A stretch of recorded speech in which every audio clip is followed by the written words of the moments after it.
Yo, I don't know how to do an intro. Like, this is the first video where there isn't a pre-made script. Alright, so today, I'm going to be tier listing all of Epic's PCGs. At least the ones that I've played. Which is 8 out of, 200. Okay, let's get started.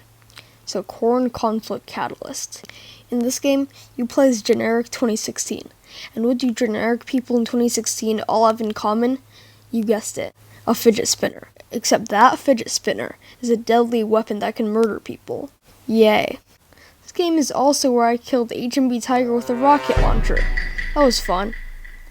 This game is definitely an awesome for me. Get up there.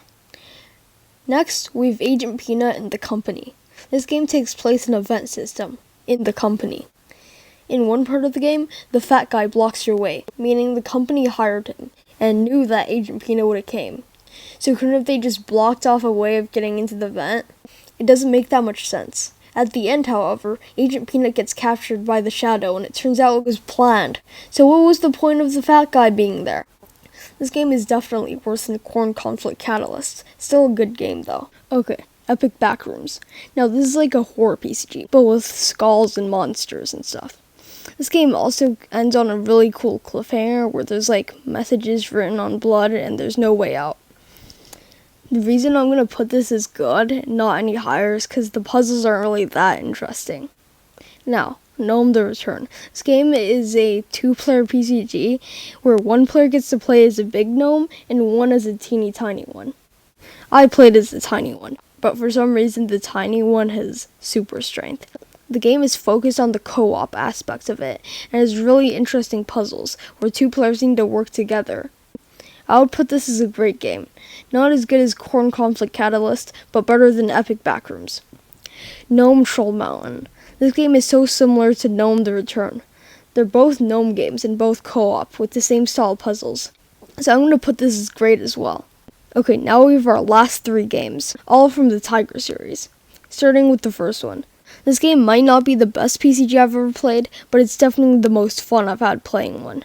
It's simple, and sometimes it's all you need in PCGs, you know? You don't need insanely good art skills to make an awesome PCG. What I love about the Tiger series in general is whatever I do in one PCG, it'll affect the next one. Where I would put it is easy. Up you go. Okay, now the second PCG in the Tiger series. In the first game, I promised someone named Fenley a crystal if he opened a portal for me, but I ended up jumping the portal and not giving it to him. In this game, Fenley's out for revenge and wants to kill me. I ended up killing Fenley and finding another portal that leads to the next game. I would put this game as an awesome, not quite as good as the first one. Now finally, the third game. This game is just like the 2 other games, but not as good. I think the reason I don't like it as much is because I feel like it just doesn't seem connected to them. The second game is connected to the first game because of Fenley, but this game isn't connected to them in any way, other than the fact that it takes place on an island and you need to go into portals to complete the game. I feel like that over and over again as a series will get kind of stale after a few games. I'll put this as a good tier. Alright, I guess we're done. I'll link the tier list in the description, and see ya.